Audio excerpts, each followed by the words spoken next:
She reached up to the sky of stars and caught the red-hot light of the North Star.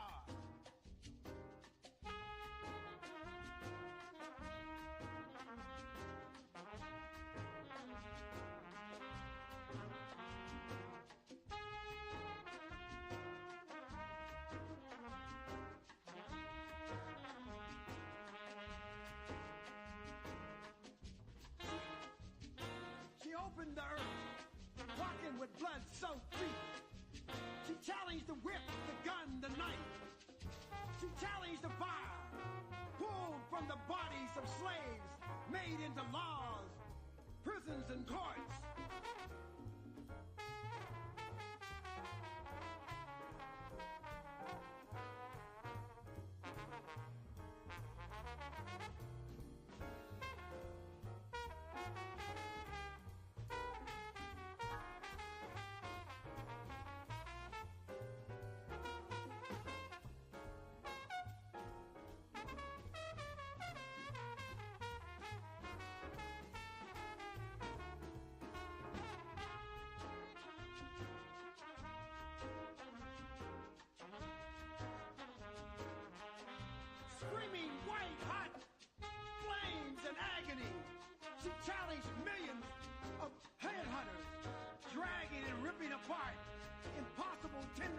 Of time, shipping vessels of history, ancient history, destroying the fabric, the godlike claw of destiny of a people with a gun, a knife, a cannon, building the hideous wall of blood called slavery.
And black skin, torn skin, whipped skin, degraded skin, smashed skin, dehumanized skin, dehumanized skin.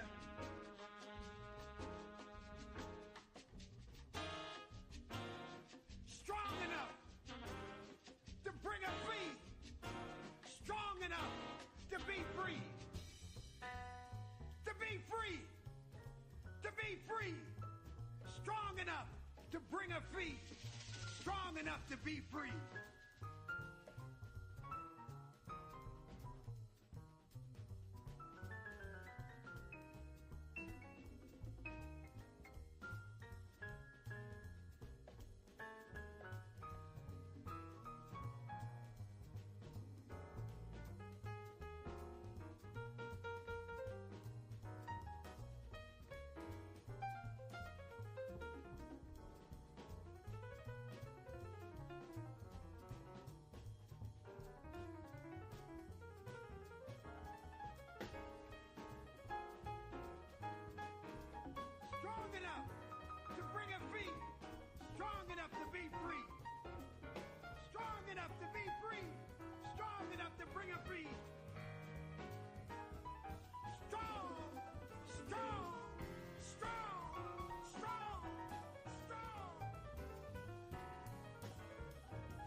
Star.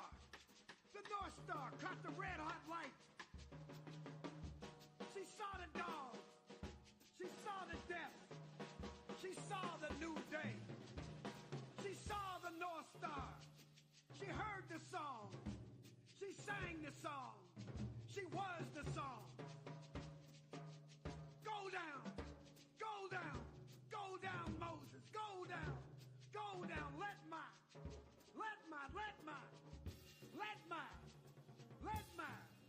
go down.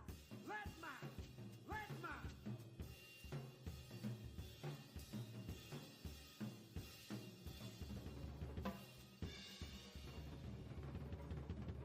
break down the walls of blood. Break down the walls of blood. Tell old Pharaoh. Break down the walls of blood. Break down the walls of blood.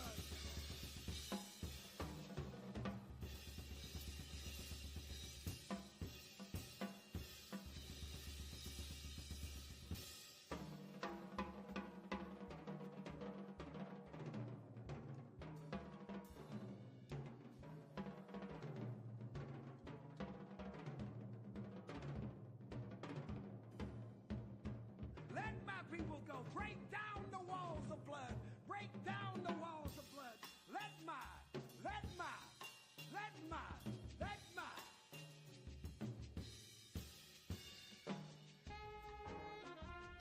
Take the hands of the people. Move it with the North Star. Let my people go. Pass the chain. Past the fields of blood, past the houses of mangled souls, past the broken back children.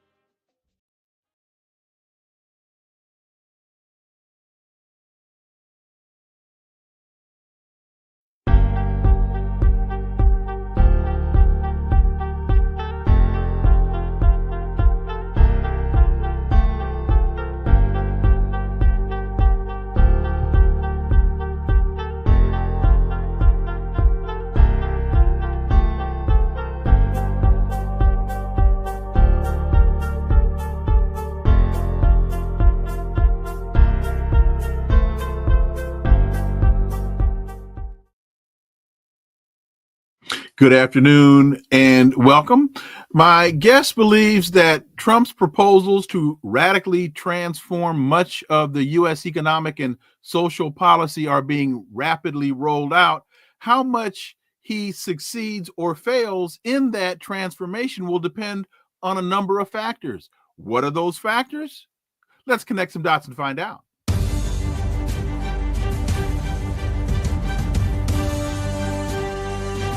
Connecting the Dots with Dr. Wilmer Leon, where the analysis of politics, culture, and history converge.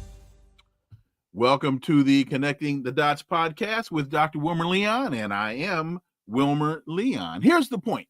We have a tendency to view current events as though they occur in a vacuum, failing to understand the broader historical context in which most events occur. During each episode, my guests and I have probing, provocative, and in-depth discussions that connect the dots between these events and the broader historic context in which they take place, thus enabling you to better understand and analyze the events that impact the global village in which we live.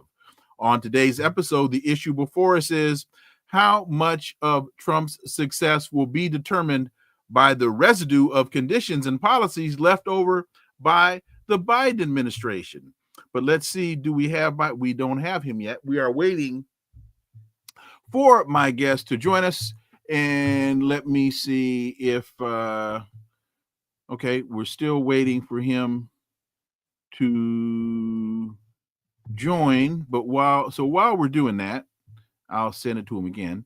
While we're doing that, let's take a look at some events that are occurring around the world. First of all, a federal judge says that the Trump administration has been violating the court order today. A federal judge said that they've been violating the court order to disperse grant funding and hinted at possible penalties. U.S. District Judge John McConnell said the administration that their ongoing pauses to federal funding violate the plain text of the restraining order. McConnell cited a freeze on funding for the National Institutes of Health as an example of a potential violation of his order. The judge also cited a 1975 ruling that found those who refuse to obey court orders risk criminal contempt. That is an incredible telling sign to me that Donald Trump seems to love conflict and seems to really love going to court. So let me see here. Okay.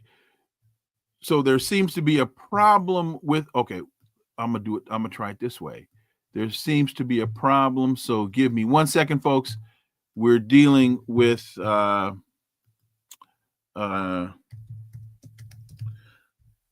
technical issues with my guest. So bear with me 1 moment.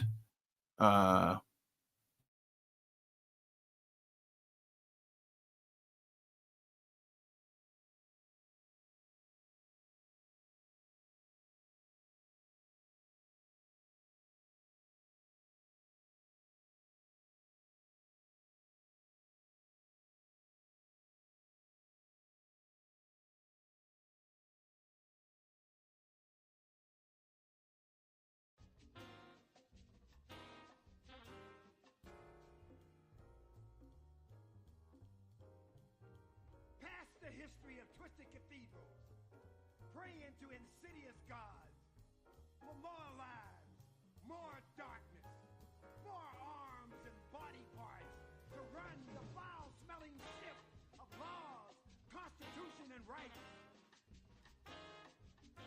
To the North Star! To the North Star! To the North Star!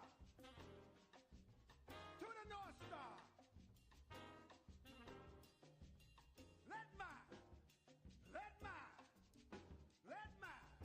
To the North Star. People go. To the North Star. To the North Star. Let my. To the North Star.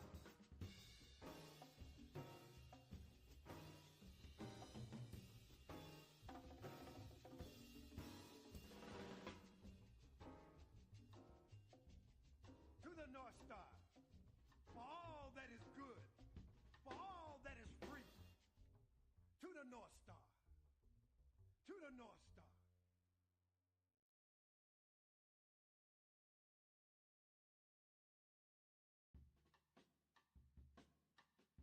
Beyond the thunder and lightning, past the clouds, over the dark night, she reached up to the sky of stars and caught the red-hot light of the North Star.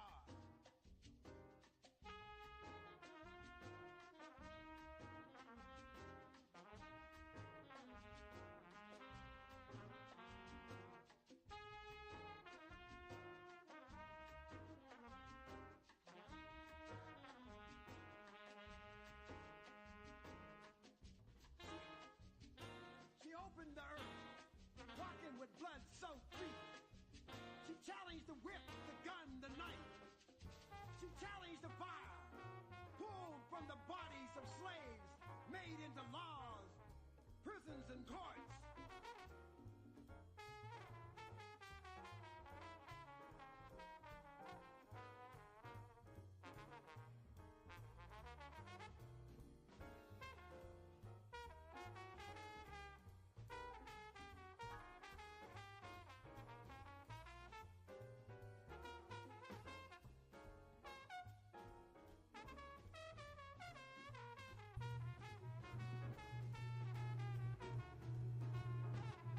Hello.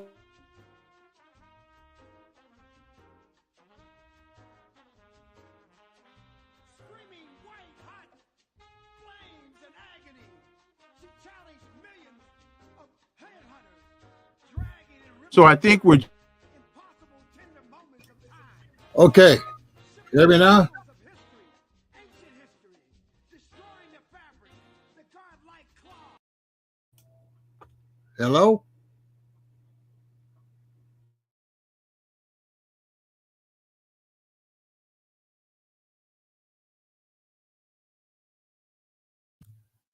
Now I think we're in business. Are we in So business?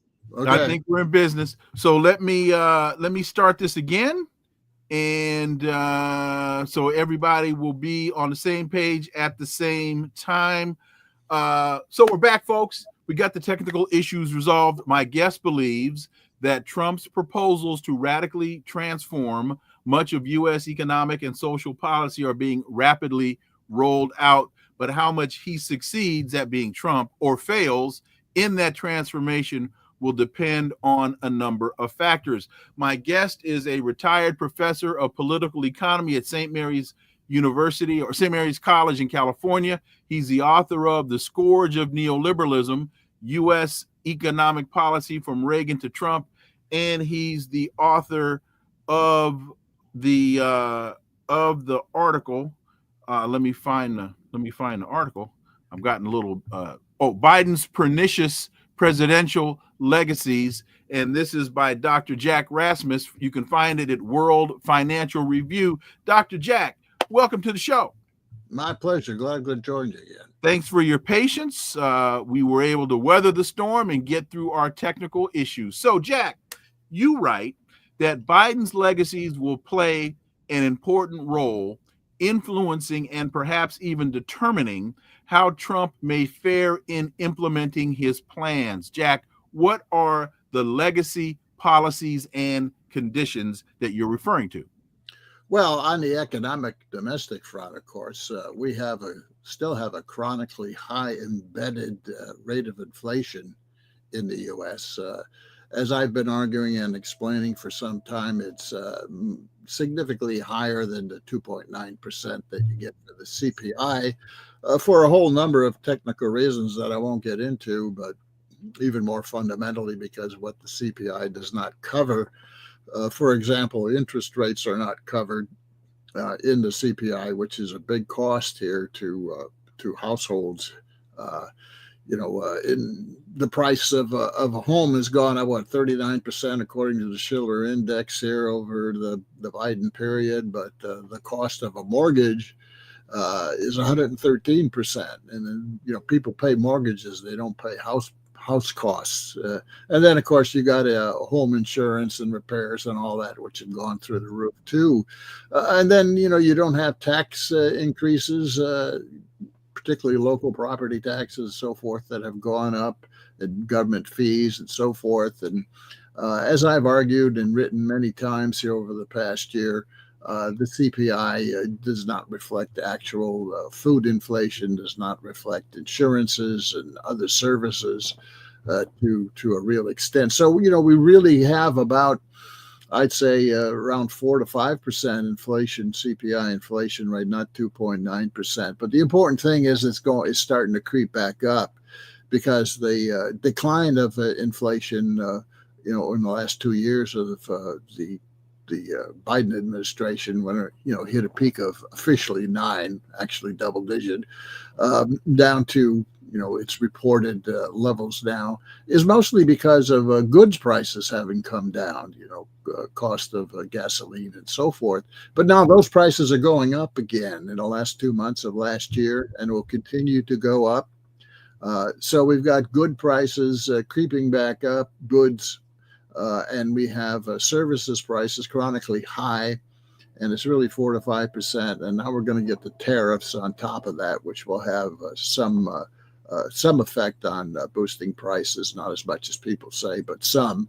So we got this chronic inflation that's set in, and that's going to raise some real issues, particularly if interest rates stay high, which they are. They're not being lowered anymore. In fact, they may creep up again this summer, and that will slow down, GDP and the economy to some extent. The second area is the real economy, not just inflation, but if you look at GDP, gross domestic product, the growth, we've had very anemic GDP the last 2 years, 23, 24, in the range of 2 to 2.5%, actually lower than that if you really adjusted prices accurately, because real GDP is adjusted for inflation. So if your inflation adjustment is low, that means your GDP growth is artificially boosted. I think GDP is really somewhere between 1% and 2% here, which, when you think about it, is amazing, because what did we get under Biden? We had $3.6 trillion in fiscal stimulus, 1.9 trillion in his American Relief Plan in 2021, and another 1.7 trillion in subsidies and tax cuts for corporations to try to stimulate investment. So $3.6 trillion. And we get, in the last 2 years here, barely 2%, maybe less, of GDP growth for a $3.6 trillion stimulus. And if you add the 3.1 trillion of fiscal stimulus in 2020, you got like $6 to $7 trillion of fiscal stimulus. And we get this, minuscule for, historic average growth. And then if you throw in the Federal Reserve $4 trillion stimulus, $10 trillion, and we get, a barely 2% GDP growth out of it. That's amazing to me, really, when you think about it. And it really suggests that fiscal and monetary policy just aren't working the way they used to work. And all that fiscal stimulus has contributed significantly to this run up in budget deficits. Under Biden, we've had $1 to $2 trillion budget deficits every year, even after they stopped the COVID relief spending. Still, last year I think it was 1.8 trillion. This year it's running at a $2 trillion rate. And of course, when you run budget deficits like that, it just pushes up the national debt, because national debt is just accumulated deficits, annual deficits. And what do we got under Biden? Well, the national debt went from 26 to 36 trillion. And the current Congressional Budget Office is predicting that if we stay on this track, it's going to be 56 trillion in another 10 years. And we're paying on the debt point. Go ahead. On the debt point, can you talk about, because I've mentioned this a number of times to different people, and some of them look at me like they're totally confused. When the United States is running the level of debt that it's running, and then it has to go to the bond market and issue bonds to finance that debt, that also contributes to the imbalance, to the trade imbalance. When foreign countries go to the market and buy the debt, can you talk about the impact that has on the trade imbalance? And Trump keeps talking about the trade imbalance being a problem, but if you're financing the debt in the manner in which we are, you'll never reconcile that debt. I mean, you'll never reconcile that imbalance. Yeah, well, you talk about two things. You talk about the budget deficit, which is almost 2 trillion, and the trade deficit. Right. That's about 1 trillion. That's at almost a record level too, right? Now, the way this plays out is, if you have a budget deficit of a shortfall from your revenues, tax revenues, and your spending, if you have a shortfall of $2 trillion, well, we're going to spend that nonetheless. But to do that, the Federal Reserve issues bonds, treasury bonds and notes and so forth, that other rich people and corporations, U.S. and foreign, buy, so that money comes back through the Federal Reserve and the Treasury, that is then spent to cover that budget deficit. So the bigger and more chronic your budget deficit, the more you have to issue bonds or notes, short, or bills even shorter, to raise dollars. You got to get actual dollars, right? To purchase, the bonds that are used to cover the gap in the spending. When the dollar falls, when the dollar is not strong, it reduces the desire to buy bonds, right? Because if you're a foreigner and you want to buy treasuries, right, you have to sell your foreign currency and buy dollars before you can buy treasuries. You cannot buy U.S. treasuries with Mexican pesos. If you're a Mexican investor, you got to go buy dollars. But when you have this problem of a weak dollar, then there is less purchasing of treasuries, which means the Fed has to raise interest rates even higher or keep them high, which slows down. To cover the debt, which slows the domestic economy. It's a big contradiction. There's this thing I call the twin deficit solution that the U.S. empire runs on or has been running on, and that is when you run a trade deficit, the dollars are flowing out of the country. They're flowing into the rest of the world economy, right? The U.S. empire has had this relationship since the 70s where the money gets recycled back to the U.S. by purchasing dollars or investing in the U.S. foreigners. All this money, trillions of dollars every year flowing out into the global economy, gets recycled back to purchase treasuries that then we use to cover the deficit, right? When that flow back, when that purchasing a deficit of treasuries rather slows down, well, then how is the U.S. going to fund that budget deficit? Becomes an issue, right? Well, the trade deficit is part of this problem. It's not coming back as much because of the trade deficit, as you say. But there's also another bigger issue, and that is U.S. foreign policy. All the sanctions, right? The countries being sanctioned, they don't want to buy treasuries anymore. And a good example is China. It used to hold $1.2 trillion of U.S. treasuries. It's reduced that to less than $800 billion now. And Russia's doing the same. And the third world, global south, is doing the same because they're worried about all these sanctions. If we purchase treasuries, then that purchase will sit in the Federal Reserve. And that enables the U.S. just to freeze it, to grab it, right? So you've got this slowdown of foreign governments and foreign investors buying dollars, and you got the huge trade deficit, which is causing it to slow down as well.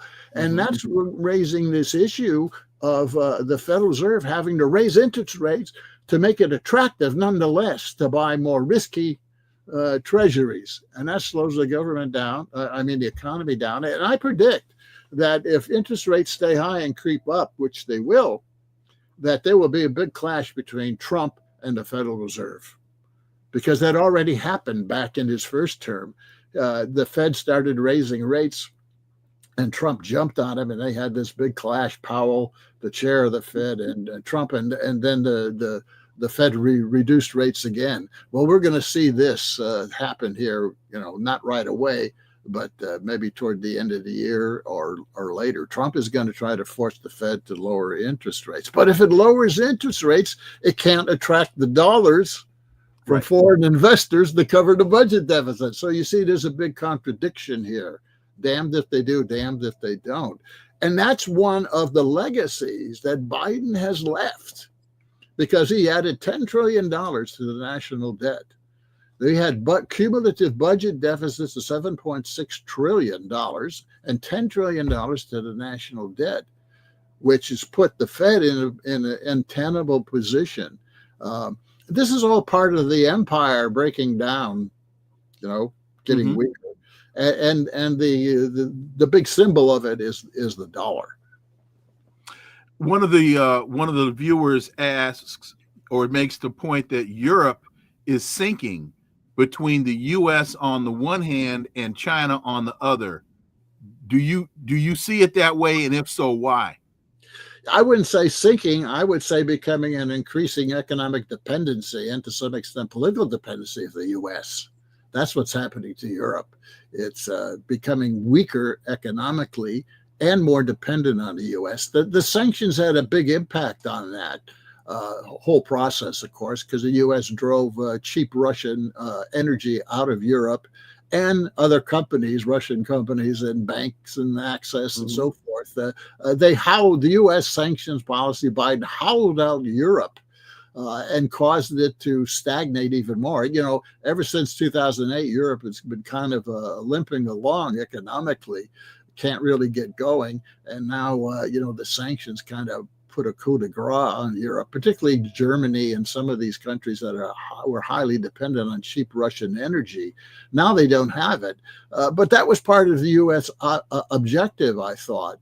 I wrote this article in January 2022 before the Ukraine war erupted, entitled 10 Reasons Why the U.S. Wants Russia to Invade Ukraine. And one of those reasons was for the U.S. to resume its hegemony over NATO, which was slipping, and also to drive Russia out of the European economy so U.S. corporations, particularly energy corporations, could fill the vacuum and sell U.S. energy to Europe. And that's exactly what happened. It made Europe even more dependent on the U.S. economically and politically. And then we have other Biden policies like the tax incentives, which are luring money capital out of Europe into the U.S., and a whole in tariffs and so forth. The U.S. is making Europe more dependent on it economically and therefore politically. And that's what's happening to Europe. That's why it's stagnating. The way forward looks like more of the same. Europe is becoming an increasing economic dependency on the U.S. and with it, politically dependent. And by the way, that's how you should understand Trump's drill, baby, drill idea, right? He wants to produce more U.S. energy, right? Well, look, the U.S. has an oil and natural gas glut. The U.S. economy does not need more. Mm-hmm. What drill, baby, drill is about is the U.S. energy companies having now to supply energy, oil and gas, to Europe. That's what this is about. Because the United States blew up the Nord Stream pipeline. Yeah, exactly. And will not allow the one functioning pipeline left, because I think there were three. There were three pipelines in that concrete conduit. The United States blew it up. There was one that is functioning, but the United States won't allow Germany to turn that spigot on for the very reasons that you're articulating. Right. You got two pipelines going through the Baltic Sea. All right. And they blew those up. Closed one down, blew it up. Mm-hmm. Right. Then there was a pipeline that goes through Poland directly to Germany. The Poles closed that down. Then there was one remaining pipeline that went through Turkey through Ukraine.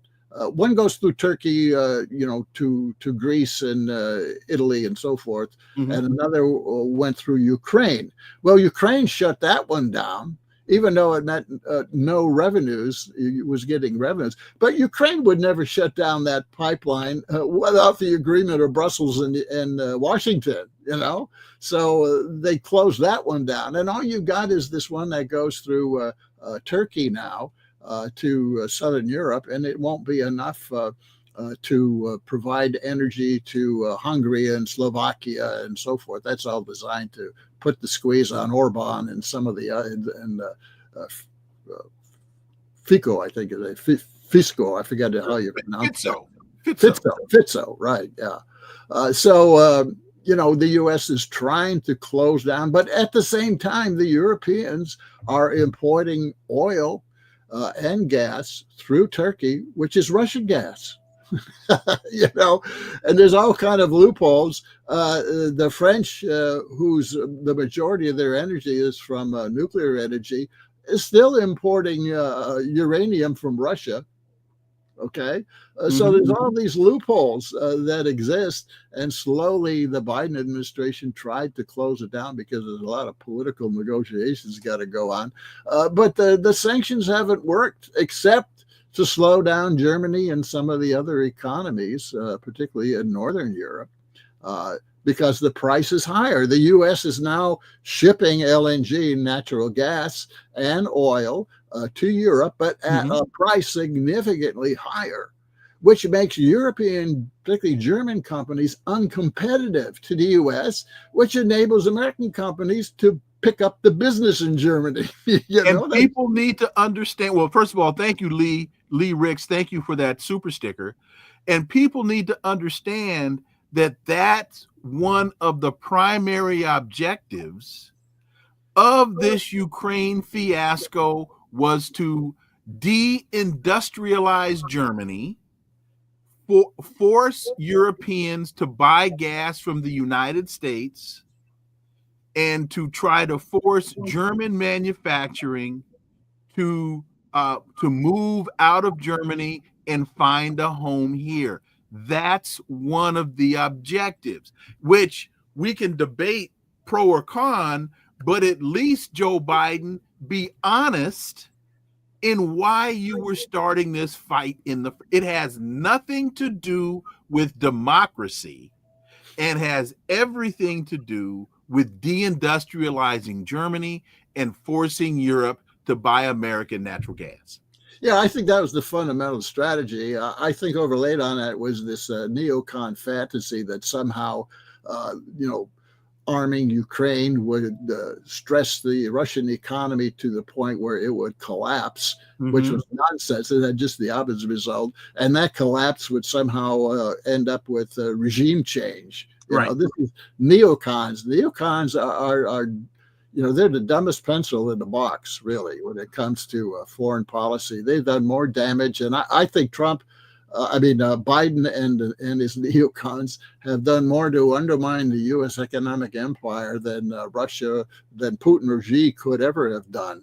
That they've really shot themselves in the foot, really, really bad.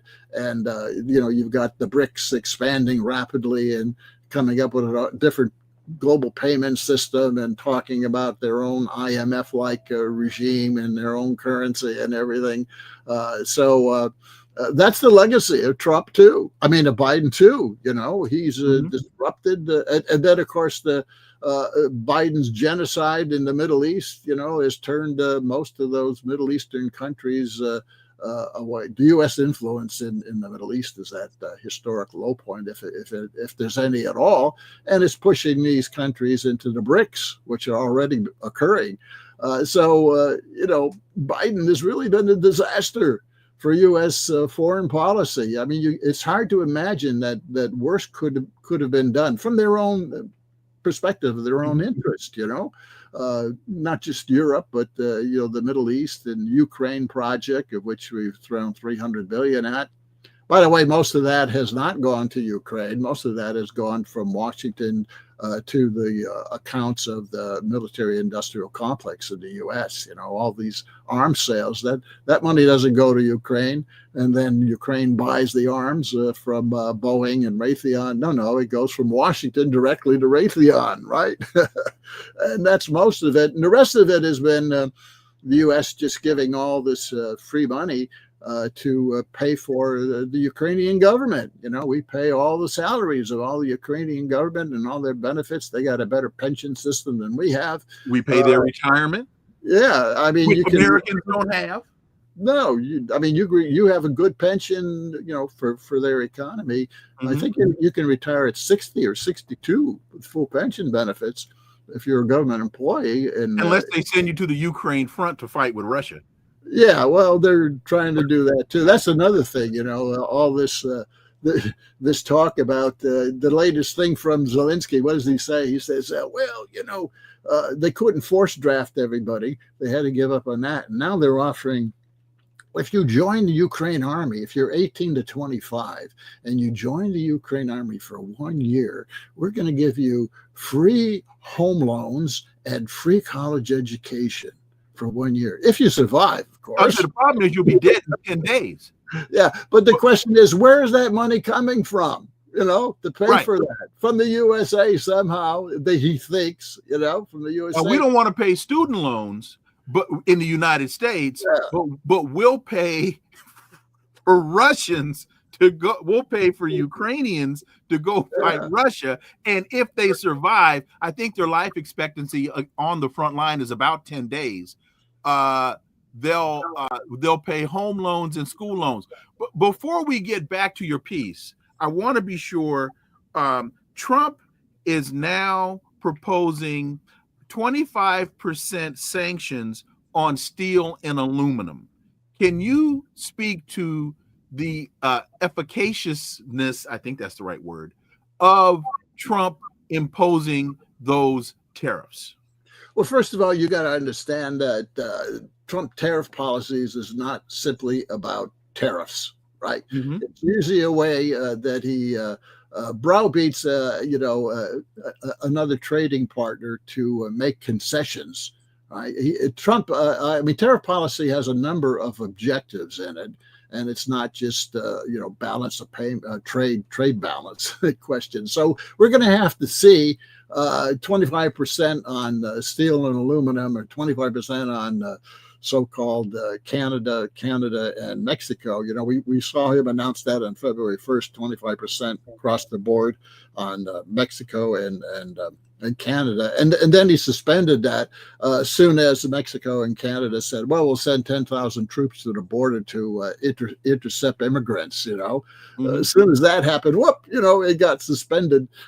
So it's kind of a threat move. We'll see. On steel and tariffs, 25%. In 2018, in his first term, he threw 25%. Steel and aluminum tariffs, and then he suspended a lot of them one by one. Right. Mm-hmm. Mm-hmm. So it's the same thing going on. This is Trump trade policy 2.0, which has political objectives to it, not just economic objectives. And then there is the other objective of tariff policy, which is to raise revenues. This is also really what all this tariff stuff is about, to raise revenues.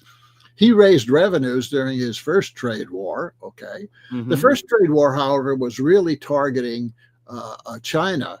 And it really wasn't about trade. It was about to get China to agree to slow its development of its next generation technologies, particularly AI and cloud computing and all that, sensor technologies, which have a lot of military implications. That's what that was about. It got mixed in with the U.S. banks wanting 51% position in their investments in China, and they got mixed up with agricultural sales and so forth. But the real objective was to get China to slow down its tech development, which they didn't do. So the first trade war was a total failure, except that it did raise some revenues for the U.S. And interestingly, Biden continued the revenues, right? And this is what Trump's thinking now. He's thinking, well, if I can increase tariffs, I can increase the revenues from tariffs, and I can use that to offset the cost of continuing my tax cuts, which are going to cost $400 billion a year. So if he raises $100 billion more from tariffs, that will offset some of that tax cut. This $400 billion estimate is the CBO's estimate, not mine. $4 trillion it'll cost to extend the Trump tax cuts. So $400 billion hit to the budget deficit, negative hit, right? Well, we're going to get maybe $100 billion more out of tariffs. Well, where's he going to get the other $300 billion? Well, that's where DOGE comes in, right? They're going to slash employment in the government sector, shut down some of this spending, like a U.S. aid and so forth, and take spending like for education and dump it on the states. In other words, dismantle federal education department, which means to just make the states pay for it. So you're just shifting the deficit, but you're reducing the U.S. government deficit. And then he thinks that the tax cuts are going to generate more revenue, which is the supply side nonsense about business tax cuts create revenue. So those three things, the tax cuts, creating revenue, and DOGE and tariffs, are supposed to offset the $400 billion or more, because he's got to get the $1.8 trillion annual deficit down. He just can't offset the tax cuts and keep it where it is. So they're going to try to find more than a couple $100 billion in the cuts going on, in the government, both foreign and domestic, because we're wasting a lot of money. The U.S. is, what's happened over the recent decades, particularly in the last 25 years, is that the capitalist state has grown and pretty much become dominant over the government. The government is the elected part Right. of the institutions, the legislature and so forth, right? And the president and so forth. Well, this bureaucratic state has become so entrenched, and it has its interest of its own, and it's been funding itself more and more. And the state has become, the government has become weak. What you got going on now is this historic conflict between the government trying to restore its dominance over the state bureaucratic apparatus. And we're going to see how that plays out, whether the state can blunt these initiatives by Trump. And they're trying like hell. And of course, the Democrats are defending the bureaucracy, which is amazing. Trump's trying to cut the bureaucracy, and they're defending the bureaucracy. A good example is the U.S. aid, Yes. which started out under Kennedy, and throwing some money at through NGOs, for good purposes here around the world. But it's become the big vehicle of the U.S. empire, a big vehicle of the U.S. empire, and it's funding all these color revolutions. A lot of the money flows through U.S. aid, Right. To create, both in Ukraine and in Georgia and all these places, these revolutions. So it's a conduit of empire. It's an instrument of empire, and it's got all kind of money that it's been spending. Well, Trump, is trying to take that money back because we got the budget deficit. We got to do something about this debt and deficit. We got to cut money somewhere. And one way is to cut some of the money out of these dumb adventure wars, military wars, that don't produce anything except profits for the military-industrial complex. So he's trying to cut that, right? And the Democrats are coming back saying, oh, you're making people starve in the third world and so forth, right? So this is a conflict between the government and the state. I want to be sure that we make the point very clear, and that is Donald Trump wants to continue his tax cuts for the wealthy, and his proposal to raise tariffs is a way to generate revenue, but the revenue he's raising to pay for the tax cuts is not going to be borne by China. It's not going to be borne by Canada or Mexico or Japan in terms of raising tariffs on steel and aluminum, that the tariffs are merely taxes that will be paid by the American consumer. Yes, it will raise the inflation, which is already higher than they're reporting. It will raise, but it depends. It won't raise it 25% or whatever. Right. It depends on the industry and the product that's being imported. But at the end of the day, it's still going to be paid by the consumer, by the middle class and working class consumer. It's not going to be paid. You put 25% tariff on China, on shirts that are made in China. The American consumer that buys that shirt pays the 25%. China does not pay that to ship that shirt to the United States. If the U.S. shirt importers pass the full cost of 25% on, which they will. Well, they may not be able to. It depends on the monopolistic degree in the particular industry. Okay. Some will be able to pass it all. Some will pass it all on and then some. They'll use it as an excuse to raise more than 25%. Others may not be able to pass it on because there's competition. They maybe pass on 10% or whatever, right? Okay. Some who couldn't pass it on at all, who have a profit rate of maybe 6 or 7%, will just stop producing it, right? Okay. So you'll have shortages, which will then raise the price even more. You see, it's not just the tariff impact, but if you have shortages because of the tariffs, that will have a follow-on knock-on effect to raise prices as well. But bottom line, you're right. It will raise prices. We don't know exactly by how much, okay. But it will raise prices, which is a tax, or it may cause some companies to have a reduction in their profit rate, which means they may not hire as many people. Because it could have an employment effect as well. We'll have to see what it is. But they're doing this to raise revenue and to use tariffs as a vehicle to impose political objectives like immigration interdiction, right? It will raise revenue because we have this tremendous 1.8 trillion going to more than 2 trillion this year budget deficit, which is ballooning the national debt and the interest payments to bondholders, the rich, right? Right now, the Fed is paying interest on all these bonds and interest rates that's had to raise for the last 3 years, right? It's paying almost $1 trillion a year now to rich bondholders, U.S. and domestic, corporate and individual, the rich, right? Paying $1 trillion. We're spending 1.3 trillion on defense, and we're spending $1 trillion to the bondholders. That 2.3 trillion that goes out the door every time you pull in your annual taxes. I mean, that gets paid right off the top, right? The empire cannot sustain itself that way anymore. If you could explain to the audience, because these are some terms that people hear all the time, but they may not quite understand the difference. What is the difference between the budget deficit versus the debt?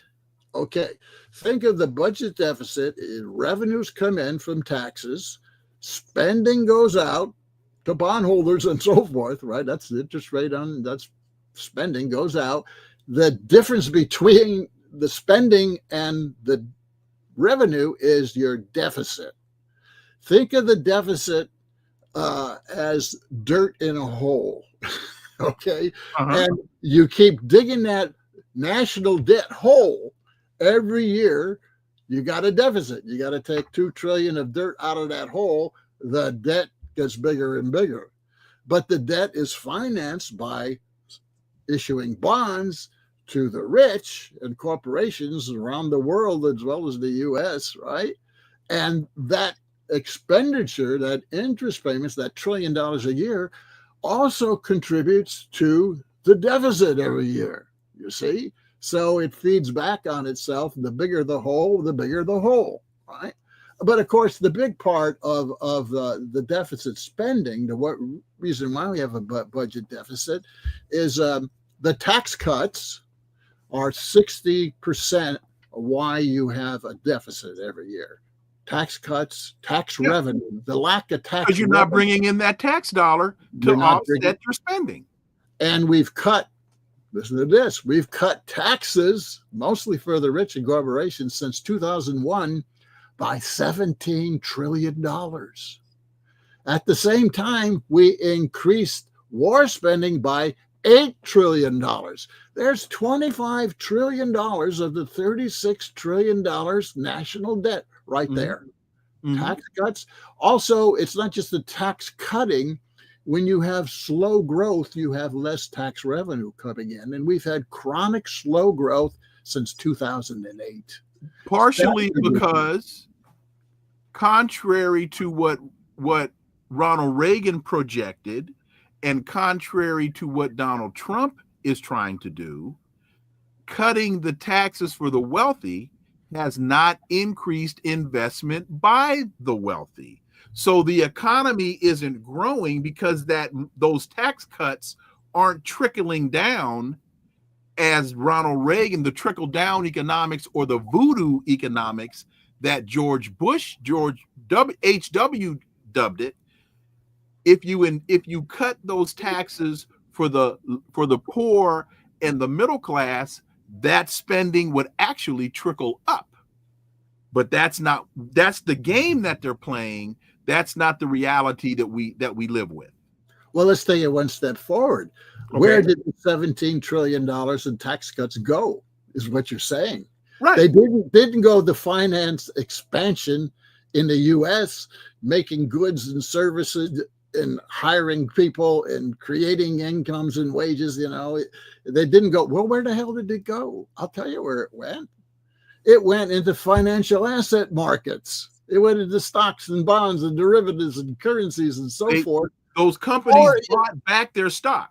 They, instead of investing in factories and increasing manufacturing increasing manufacturing jobs, those financiers bought back their outstanding stock, which artificially inflated the value of their corporations. So Joe Biden can report, oh, the economy is doing great because the value of corporations has been artificially inflated. The real economy that you and I exist in is in the tank. To some extent, it did stimulate manufacturing offshore. Oh, right. When you look at the last 40 years, you have this massive offshoring of U.S. corporations, right? Through favorite tax cuts that incentivize corporations, U.S. corporations, to move offshore. Well, they did get the investment offshore, but that didn't benefit us. That's in addition to the money flowing into financial asset markets, both on and offshore, right? So most of this stimulus, through tax cuts and through the Fed keeping interest rates low, have not gone into the real economy, because the nature of American capitalism has changed in the last 40 years, particularly the last 25 years. How so? It's become financialized. In other words, they prefer to invest the capitalist in the financial markets because it's quicker, bigger profits, right? Mm-hmm. And it's become globalized. In other words, the U.S. capitalists, many of them moved offshore. And of course, we lost millions of jobs because of that offshoring, right? So globalization, capitalist, imperial globalization, expansion, and financialization have both characterized late current capitalism, right? These factors are part of it, but it's undermined the domestic economy and society, right? Then you throw all this money in wars to maintain control of those markets and that offshore investment, right? And then you got these huge budget deficits and this national debt, which the big financial capitalists love this national debt. They want it to grow because they're the bondholders. They're getting all the interest, the $1 trillion a year going to 1.7 trillion, according to the Congressional Budget Office research. This is money that's being cycled back to them. You see, but it's unsustainable. They cannot continue. So what they're doing is they're trying to fill that hole, that budget hole, that debt hole, by what? By cutting social programs. But it's not enough. They can't do that. They have to raise taxes, but they won't do that because since the rich have control of the political system, and they don't want to raise taxes. The Democrats don't want to raise taxes any more than the Republicans. But they won't raise taxes. They'll raise tariffs. Yeah, because it's less correct. The voters can't see this connection. Right. They'll see the connection if their taxes are raised from the government, but if they do it indirectly through the tariffs, they won't see it as much. Your piece, Biden's pernicious presidential legacies. You talk about the second economic legacy is that most U.S. households' real weekly earnings actually declined in the last 4 years. Yeah, and that's government statistics say that. Now, wait a minute. Biden's been saying it's growing. Wages grew 4%, right? That's what he said. Well, that's a government statistic. Yeah. But there's all kind of government statistics. And what the politicians do is cherry pick those that make that look good, right?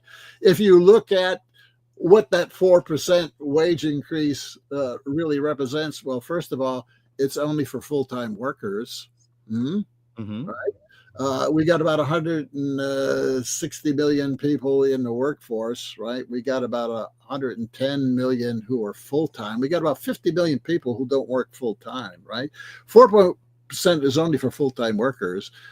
It includes CEOs and managers and all these guys that got big bonuses and commissions and so forth. So it's skewed to the top. It's an average. It's a 4% average. It's skewed to the top, right? But if you look at the median, right in the middle, which is working class, 60,000 a year, right? You look at the median people, right? And you adjust for inflation, even if it's a lowball inflation adjustment, you see they've gone backwards. If you look at median weekly earnings, which is a government statistic as well, weekly earnings median, has retreated under Biden. Median family earnings, everything is lower than it was in 2019. And that, by the way, still does not include taxes, your payment on your taxes or other fees and so forth, right? That's not included even in that government number that shows a retreat. So, if you look at other data, it shows that the working class, the middle class, has gone backwards, which is why we got the outcome we got in the election. People know that. You can't, the New York Times and CNN can lie all they want about that, but people know when they go to the grocery store, or they go and they fill up their gas tank, or they got to pay their utility bill, or they got to buy eggs or tomatoes. Yeah, eggs or tomato. Well, what are eggs out here in California? $12 a dozen now. Are they really? Yeah, $12 a dozen. Okay, well, here you can't. On the East Coast, you can't find them. The stores are empty. Okay, well, they're selling eggs them. Are $12 a dozen in Safeway. California? Safeway, right? I know. I go buy them. We don't eat eggs as much anymore, right? Well, because now we've been seeing stories here that thieves are breaking into restaurants and stealing eggs. Yeah, they used to steal copper piping. Now they steal the eggs. Now they steal eggs. Folks have been asking where they can find your work. The World Financial Review is one place. The World Financial Review is where people can go to find your most recent article. A couple other places that you write for, please. Counterpunch. They can go to Counterpunch. It's on Counterpunch blog. It's also on LA Progressive blog. It's on ZNet. It's in, I don't know where else it is, but I know it's there in those places. Let me go to the third legacy that you talk about. Well, you've been touching on this, is the massive financial stimulus of $3.6 trillion. You talk about there was no molehill recovery. What do you mean by that? Yeah, well, if you look just with Biden, his American Relief Plan was $1.9 trillion, which, by the way, was only supposed to last 6 months. Very clearly, if you look at the legislation, it's designed to 6 months. That's why he pulled it pretty quick. And then in 2022, he started dismantling it by 2022, and he used the money to divert it to business investment. We got three pieces of legislation in 2022: the infrastructure bill, the Chip and Modernization Act, which is a freebies thrown at the chip companies, and then the so-called Inflation Reduction Act, which is misnamed as really subsidies to alternative and fossil fuel energy companies. So that's $3.6 trillion. Now, you can't count 2021 because the GDP growth in 21 was just because you're reopening the economy, right? Mm-hmm. You got to look at when the economy was fully opened, what was the impact of $3.6 trillion stimulus? In 2022, well, the first half of 22, we had a recession. We had a technical recession. GDP contracted in the first half of 22, believe it or not. And then it sort of limped along in the second half, and we got a 1.9% growth rate in 2022. Wait a minute. We had inflation we had a recession in spite of the fact that they tried to change the definition of recession. Yes. Yeah. And they've been doing that. Whenever they don't like a statistic, they redefined it. That's very typical of the government. Mm-hmm. So the real opened economy and the impact of 3.6 trillion would be 2022, 23, 24. that's when the economy finally opened up, especially 23 and 24. What do you get? You get 1.9% GDP growth. And remember, this is all with a low-balled inflation number, which boosts the real GDP number. You get 1.9%. In 23, you get 2.3%, I think. And in 24, the CBO, we don't have the number yet, but the CBO says like 2.5, whatever, I don't know. But those are the historic averages for GDP going back decades for the US, 2 to 2.5%. So in other words, we spent $3.6 trillion to get an average recovery. We didn't get any extra boost out of that. We got an average recovery. And then if you throw the additional 3.1 trillion in 2020 with those relief bills, 6.7 trillion gets you a 2% GDP growth. I mean, that's mind-boggling. Right. It's not working. And it's not working because, as we already talked about, the money's flowing into financial markets. It's flowing offshore. It's not, very little is getting into the U.S. anymore. And that's the result of U.S. capitalism changes in the last several decades. It's globalization and it's financialization. That's the ultimate result. And you have no real substantial manufacturing base that you can grow. So you can't, there's no, as Donald Trump talks about bringing jobs back, but there's no real industrial policy to expand manufacturing in the country. So where are these jobs coming back to? Who's going to fill these jobs when we don't make anything anymore? Well, tariffs are supposed to do that.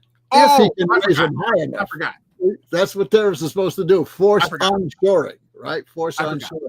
Right. But I don't think it's going to have much of an effect in that regard. Trump just announced $500 billion for AI investment. $500 billion.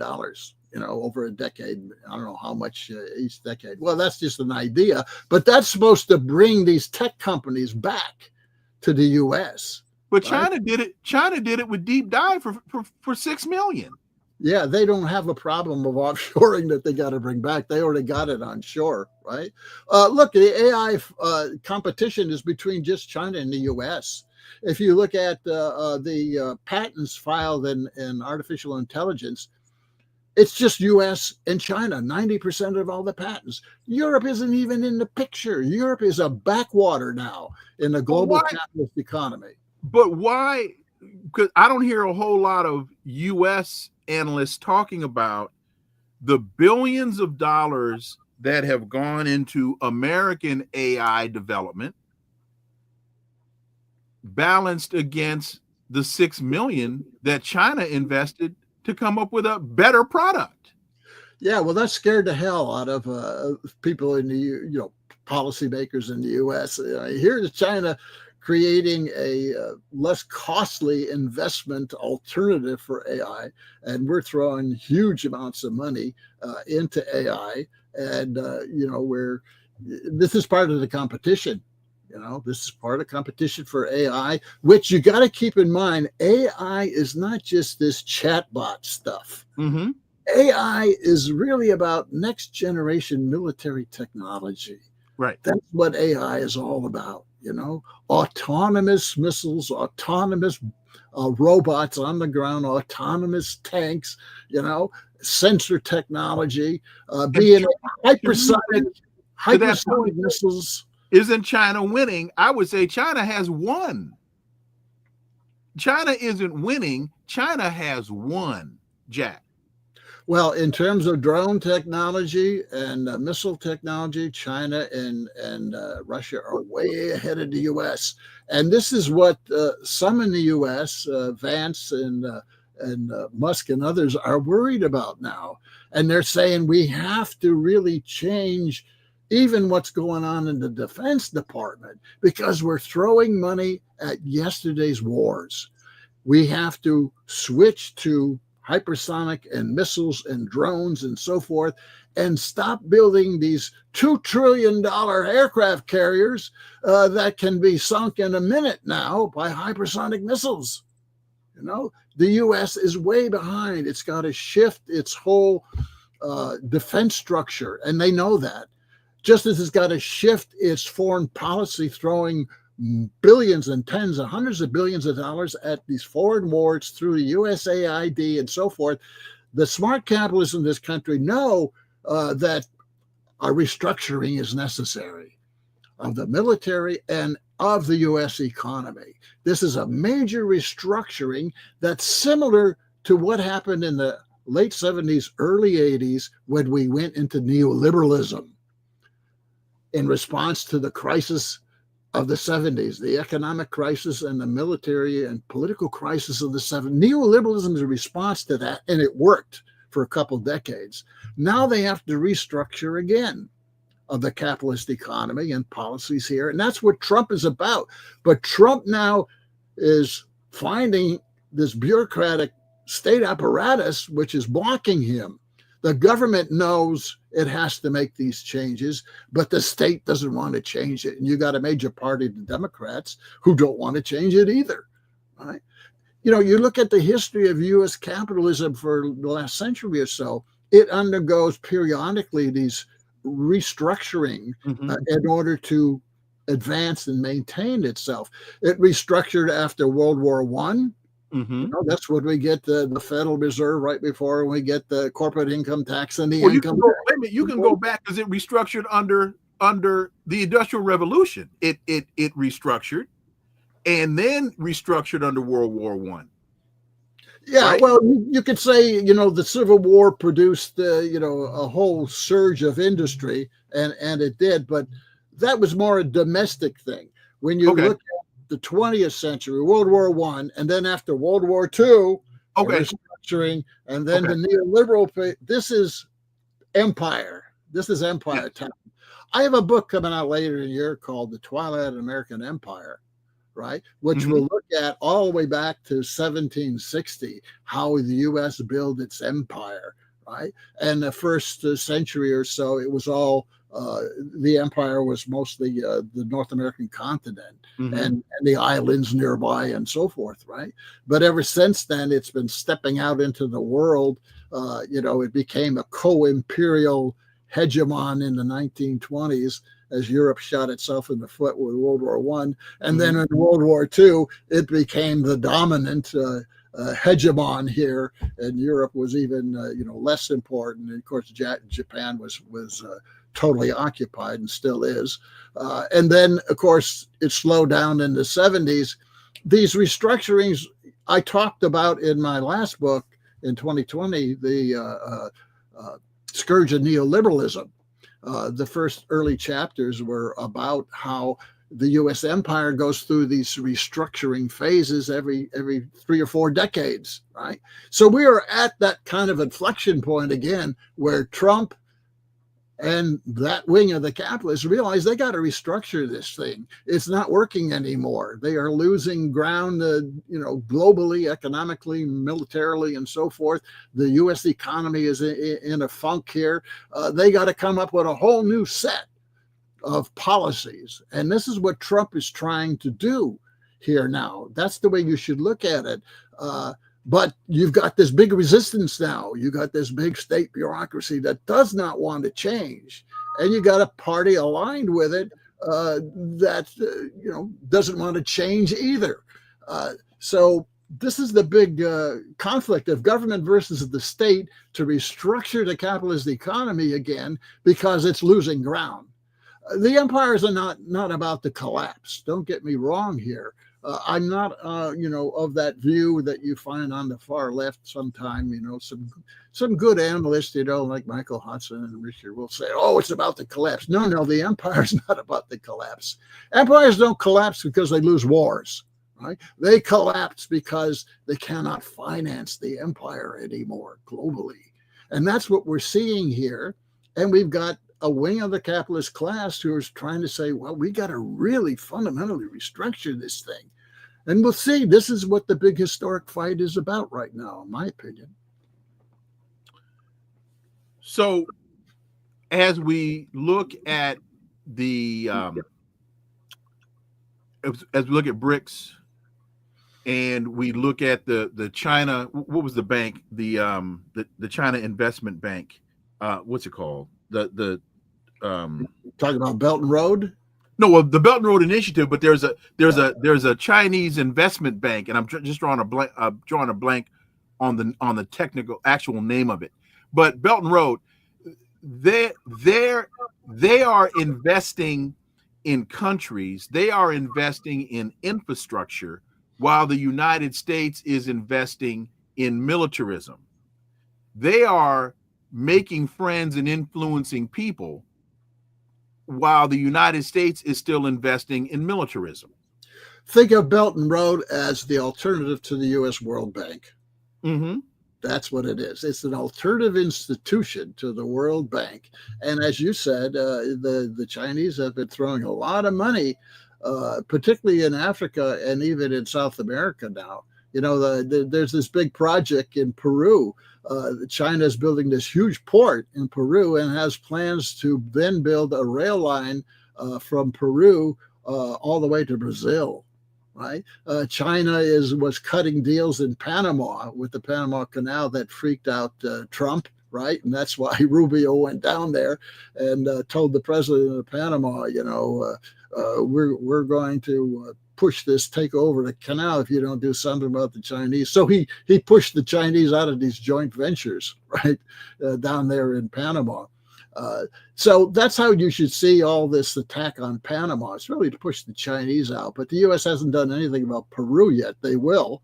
And even Greenland is about trying to blunt China.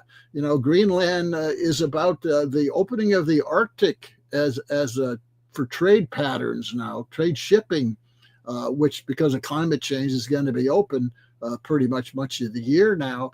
And, you know, taking over Greenland is a way of blocking China from access and the Panama Canal to the Atlantic and shipping to Europe.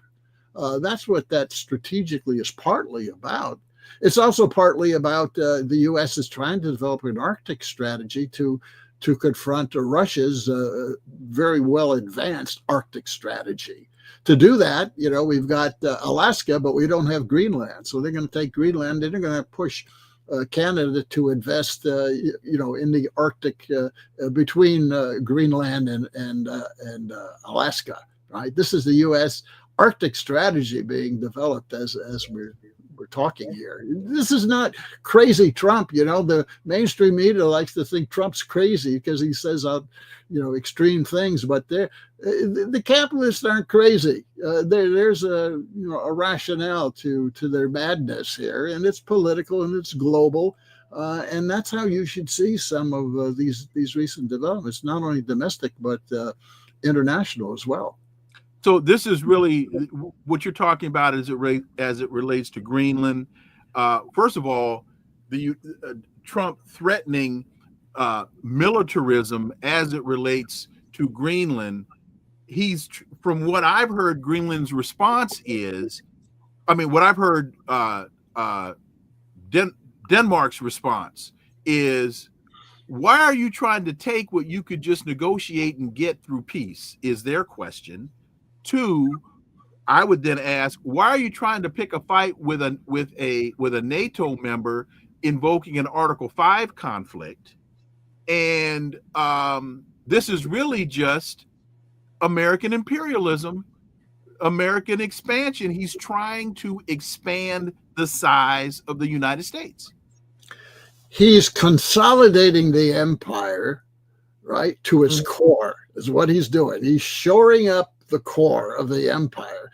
What's the core, right? It's the Anglo-American, it's North America, it's UK, it's Australia. They call them the Five Eyes, right? That's the core of the empire. A further shell of the empire is Europe and Japan and South Korea. And then you got the rest of the world, right? Trying to influence the rest of the world. The U.S. is consolidating and preparing for a longer term struggle with the BRICS of the global South, China and Russia. That's what's going on here. And Greenland is part of that. He's not going to militarily invade and take Greenland. That's just Trump talk, right? What he's going to do is he wants the U.S. to have more military bases on the west coast of Greenland, and he wants U.S. corporations to exploit the mineral, huge mineral rights, resources there in Greenland as well. He doesn't have to invade militarily. What he's going to do is the CIA is going to engage in promoting a domestic Greenland movement to go independent of Denmark, to become an independent entity. In fact, they have a vote coming up. Greenland has a vote coming up. There's a movement there in Greenland now. Right. But what I'm saying, you're right. And what I'm saying is, to your point, there is a vote, I think in another couple of weeks or another month, don't they have a vote coming up in Greenland? And right now, the polling is showing that Greenland, the people of Greenland, have absolutely no interest in joining the United States. But this is where organizations like USAID and the Democratic, the National Endowment for Democracy, this is where they come in to foment unrest in these countries and to impact the outcome of votes like this. Yeah, there's definitely a movement undoubtedly financed by the U.S. to go independent of Greenland. Once they break from Greenland, then there's no longer a question of the U.S. Article 5 versus a European country. And you got to remember, Greenland was given to Denmark in 1933. Right. By a decision of the Europeans. They just divided it up. It used to be more Norway influence, but they just gave it, part of the imperial trading going on all the time in Europe. They just gave it to Denmark. And Denmark, of course, has some influence, but it costs Denmark more than they're getting out of it. So he's going to buy Denmark off at some point. And at some point, not, in 2025, but at some point, I predict Greenland will become a territory of the U.S. because after all, once the U.S. pumps all this money into Greenland, the Greenlanders are going to get rich. They're going to get rich. And what they see is green, and it's not Greenland, it's dollars. Mm-hmm. Right? Mm-hmm. So I think the U.S. will prevail. There will be maybe it won't be an official U.S. territory, but before Trump's term is over, I predict Greenland will be closer allied as part of the empire, right? Because of its strategic location, right, and the Arctic policy. The U.S. needs to offset Russia's Arctic policy. Dr. Jack Rasmus, as always. When's the book come out? When's the new book come out? Probably September, October, right? Twilight American Imperialism. You can. I'm going to put the first chapter, the introduction chapter, on my blog, jackrasmus.com, and maybe send it around, as a sort of a preview of okay. People will find that interesting, I think, and then I'll revise it, expand it by next fall with the rest of it. But it will look at the U.S. Continental imperialism from 1768, even before it became a country. 1768 was the first time they imposed the big treaties on the Native Americans in the north and in the south of the Alleghenies. And then throughout the 19th century, in kicking the French and the British and the Spanish out of North America and absorbing in North America, and then, Mexico too. And then the U.S. goes offshore with the War of 1898, Spanish-American War. And then from then it's just expanding globally. And what are the institutions of empire? And what is the practice? What are the instruments that are used in expanding and maintaining the empire? Because now it's more a question of maintaining it, you see. Mm-hmm. And then, of course, the big challenge, which is the BRICS, right? This is the global South versus the Anglo-American Euro imperial project of the last 300-400 years, right?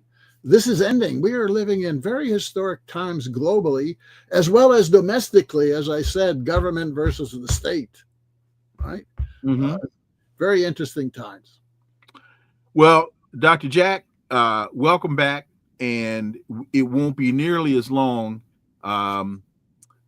before we get a chance to see you and hear your brilliance on this show again. As always, greatly appreciate it, and look forward to having you back. My pleasure. Thank you, Anytime. Jack. Thank you, Jack. Right. Folks, thank you all so much for listening to the Connecting the Dots podcast with me, Dr. Wilmer Leon. Stay tuned for new episodes every day. Please follow and subscribe. Leave a review. I think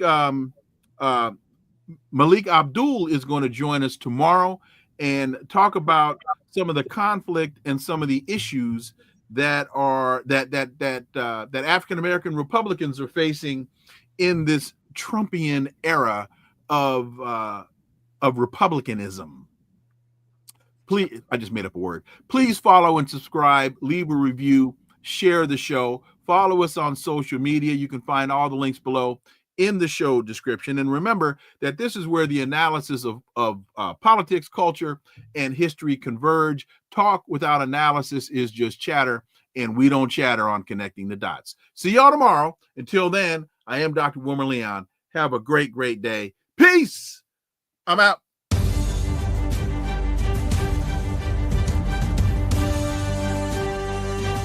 Connecting the Dots with Dr. Wilmer Leon, where the analysis of politics, culture, and history converge.